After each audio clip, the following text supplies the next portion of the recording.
Olá, bem-vindos a mais uma conversa focada. Hoje o tema é daqueles que mexem com a gente todo dia. Trânsito. Quem faz o quê nesse emaranhado de regras e responsabilidades aqui no Brasil? Sabe aquela dúvida? Quem pode multar aqui? De quem é a culpa pelo buraco ali? Quem conserta o semáforo? Ou mesmo, onde eu tiro minha CNH? A gente vai fundo no Código de Trânsito Brasileiro, o CTB, para tentar clarear isso, né? Olhando os artigos que dividem as tarefas, federal, estadual, municipal. Vamos entender essa estrutura.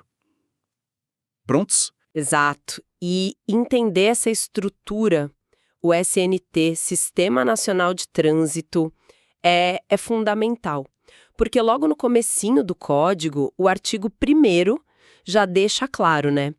Trânsito seguro é um direito de todos e é um dever desses órgãos garantir isso. E não é só para fazer o carro andar mais rápido, não. O foco principal, assim que o código diz, é defender a vida.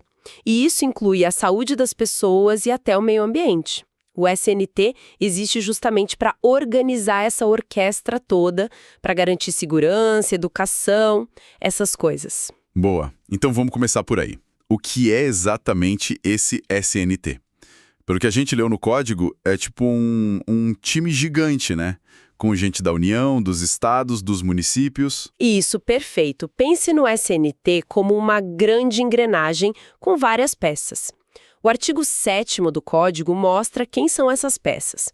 Lá no topo, coordenando tudo, definindo as regras do jogo, está o CONTRAN, o Conselho Nacional de Trânsito.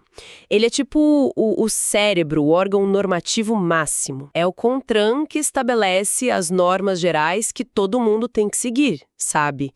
Desde como tirar a carteira de motorista, os detalhes da placa do carro, até como tem que ser a sinalização na rua. Ele busca uniformizar as coisas no país todo. Entendi.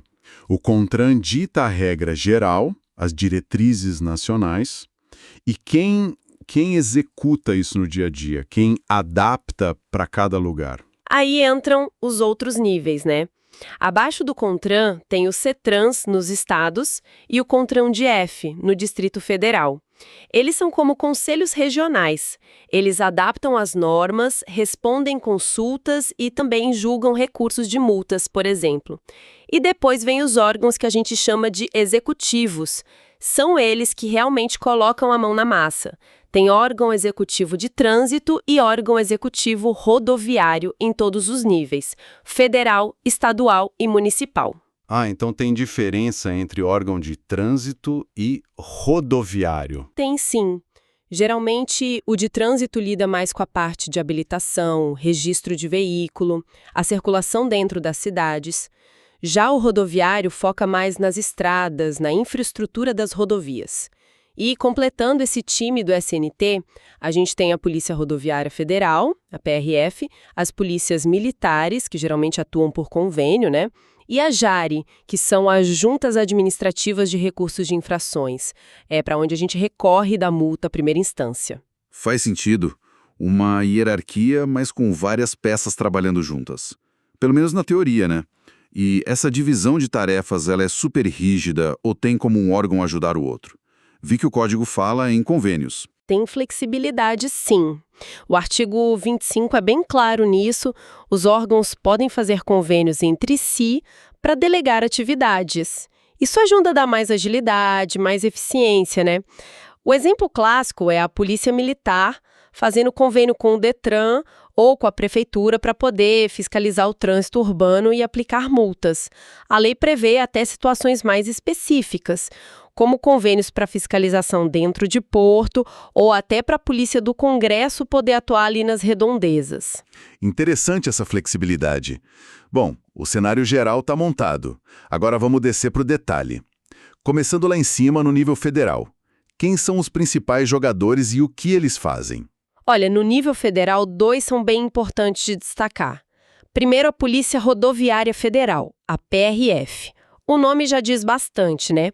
A área de atuação dela, definida lá no artigo 20 do Código, são as rodovias e estradas federais, as BRs que a gente conhece. E o trabalho da PRF nessas BRs é só ficar de olho na velocidade e multar.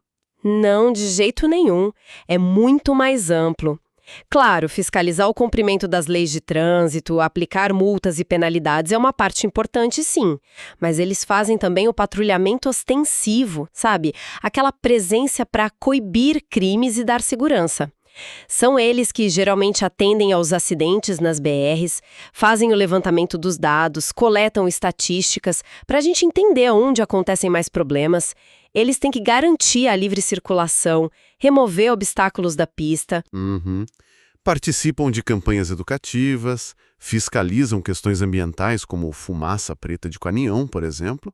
E uma coisa mais recente, a PRF também pode aplicar a suspensão do direito de dirigir para certas infrações cometidas ali nas rodovias federais. Nossa, bastante coisa. Então a PRF cuida da segurança e da fiscalização mais geral nas BRs, e quem mais joga nesse time federal? Você falou que tinha os órgãos rodoviários também? Exato. Além da PRF, tem os órgãos executivos rodoviários da União. O mais conhecido é o DENIT, né? Departamento Nacional de Infraestrutura de Transportes. As competências gerais deles estão no artigo 21 do Código e se aplicam, claro, às rodovias federais. Eles são responsáveis por planejar, projetar, construir, manter e operar essas rodovias, sabe? Cuidar do asfalto, da sinalização, colocar as placas, pintar as faixas, tapar buraco, gerenciar o fluxo de veículos. Ah, então o DENIT cuida mais da estrada em si, da infraestrutura. Isso. E eles também fiscalizam, mas com foco um pouco diferente da PRF. Fiscalizam muito o excesso de peso, dimensões dos caminhões, lotação de ônibus e podem aplicar multas específicas para essas situações. Então, tentando simplificar, nas BRs, a PRF faz a polícia do trânsito, segurança, acidentes, conduta. E o DENIT cuida mais da saúde da estrada e da fiscalização de carga. Seria isso mais ou menos? É uma boa forma de ver, sim. Embora, claro, as funções às vezes se sobreponham um pouco. Mas ainda falta uma peça federal muito importante. É o chamado Órgão Máximo Executivo de Trânsito da União. Hoje é a Senatran, a Secretaria Nacional de Trânsito. As tarefas delas estão lá no artigo 19. Pense na Senatran como o grande maestro dessa orquestra toda, sabe? O cérebro que organiza a coisa em nível nacional. O maestro, o cérebro. Como assim? É a Senatran que supervisiona o sistema todo, que acompanha para ver se as regras do CONTRAN estão sendo cumpridas. E olha aqui, fundamental, é ela que administra os grandes bancos de dados nacionais. Bancos de dados. Que bancos são esses? O RENACH, Registro Nacional de Carteiras de Habilitação. É lá que fica todo o histórico do motorista. O RENAVAN, Registro Nacional de Veículos Automotores, com os dados de cada carro, moto, caminhão. O RENAINF, que junta as informações de multas de todo o país. E tem o mais recente, o RNPC, Registro Nacional Positivo de Condutores, para quem não comete infração. É esse órgão federal que cuida de tudo isso. Ele também define os procedimentos para tirar a CNH, credencia a fabricante de placa, estabelece requisitos de segurança para os veículos que saem de fábrica, ou seja, ele garante a uniformidade e o padrão nacional. Nossa, agora fez todo sentido. É por causa desse órgão central, então, que a minha CNH vale no país inteiro, que o documento do carro é o mesmo padrão em todo lugar. Ele que amarra tudo. Entendi. Agora vamos descer um degrau. Como fica a situação nos estados e no Distrito Federal? Quem a gente encontra por lá? Nos estados e no DF, a figura central, aquela com quem a maioria das pessoas lida no dia a dia, é o órgão executivo de trânsito estadual, que a gente conhece popularmente como o DETRAN, né? As competências dele estão no artigo 22 do Código. Verdade, é no DETRAN que a gente vai para tirar a carteira, para fazer o exame de vista, para pegar o documento do carro todo ano. Exatamente. O DETRAN cuida de todo o processo de habilitação, desde credenciar as autoescolas, aplicar os exames teóricos e práticos, emitir a CNH e também aplicar as punições, como suspender ou cassar a carteira de quem comete infrações graves ou acumula muitos pontos. Ele também é o responsável por registrar o veículo zero, fazer o emplacamento, emitir o licenciamento anual, aquele documento que a gente tem que portar, o CRLV. Mas olha que interessante, essa parte de habilitação e licenciamento o DETRAN faz por delegação da Senatran, aquele órgão federal que a gente falou. Entendi. É uma tarefa delegada. E além de CNH e documento do carro, o que mais o Detran faz? Ele fiscaliza o trânsito na rua também? Pode fiscalizar, sim, fiscalizar, autuar, aplicar multas e medidas administrativas, como remover um carro estacionado errado, por exemplo. Isso também está nas atribuições do Detran. Geralmente ele atua mais nas cidades onde não tem um órgão municipal de trânsito bem estruturado, ou então faz convênios para atuar junto com o município ou com a PM. Eles também têm que coletar dados de acidentes no estado, promover campanhas de educação para o trânsito e, uma coisa mais nova na lei, podem até criar escolas públicas de trânsito. Certo. E as estradas estaduais? Aquelas que não são BRs, mas ligam cidades dentro do estado. Quem cuida delas? O Detran. Geralmente não. Assim como tem o DENIT federal, os estados normalmente têm os seus órgãos executivos rodoviários. Às vezes são chamados de DE, Departamento de Estradas de Rodagem, ou tem outros nomes. As competências deles estão naquele mesmo artigo 21, só que aplicadas às rodovias estaduais. Ah, então a lógica se repete.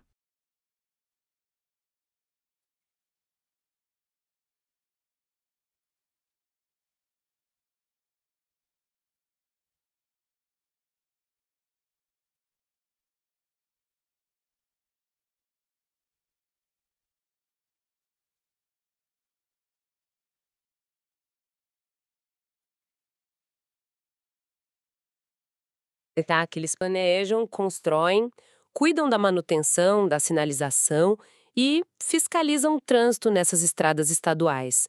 Peso, dimensões, segurança da via. Ok, então, no estado. Detran para CNH, veículo, fiscalização mais geral e o órgão rodoviário estadual para as estradas do estado. Entendido. E aqueles conselhos estaduais que você mencionou antes, os CETRANS, qual é o papel deles? O CETRANS e o CONTRAN-DFINO DF, que são regidos pelo artigo 14, funcionam como se fossem os mini-CONTRANS estaduais, sabe? Eles podem criar algumas normas complementares que só valem dentro daquele estado, claro, sem contrariar as normas federais. Eles também respondem consultas sobre a interpretação da lei de trânsito, incentivam as campanhas educativas locais e um papel muito importante, eles julgam os recursos contra as multas aplicadas pelos órgãos estaduais e municipais. É a segunda instância administrativa, depois que a pessoa recorreu na Jari. Ah, então se eu não concordar com a decisão da Jares sobre uma multa do Detran, por exemplo, eu recorro para o CETRAN. Isso. E também recursos contra decisões do Detran em exames, tipo se alguém é considerado inapto no exame médico ou psicológico. Outra função dos CETRANS é tentar coordenar as ações dos órgãos de trânsito dentro do estado e até resolver briga de competência entre municípios, tipo onde começa a responsabilidade de um e termina do outro. Essa parte da coordenação me parece um desafio gigantesco. Imaginar o Detran, o órgão rodoviário estadual, mas todas as prefeituras de um estado trabalhando em perfeita sintonia. Uau! Na prática, é um dos grandes nós do sistema, né? A lei prevê que o CETRAN faça essa ponte, mas a gente sabe que a integração real entre tantos órgãos diferentes não é simples. E antes de ir para os municípios, só uma menção rápida às polícias militares. O artigo 23 diz que a PM pode sim executar a fiscalização de trânsito, mas principalmente quando tem convênio firmado com o órgão de trânsito, seja o Detran ou a prefeitura, ou com o órgão rodoviário. Aí o PM atua como agente da autoridade de trânsito. Entendido. PM na rua multando geralmente é por causa de um convênio. Perfeito. Agora sim, chegamos na ponta, onde a gente vive o trânsito todo dia, o município. O que o Código de Trânsito separou para a responsabilidade da prefeitura. O município é peça-chave para o nosso cotidiano, sem dúvida. O artigo 24 detalha o que cabe aos órgãos e entidades executivas de trânsito municipais, que podem ser uma secretaria de transportes, uma companhia de trânsito, varia de cidade para cidade. É a prefeitura que tem que planejar, projetar, regulamentar e operar o trânsito de veículos, pedestres, animais e ciclistas nas vias urbanas.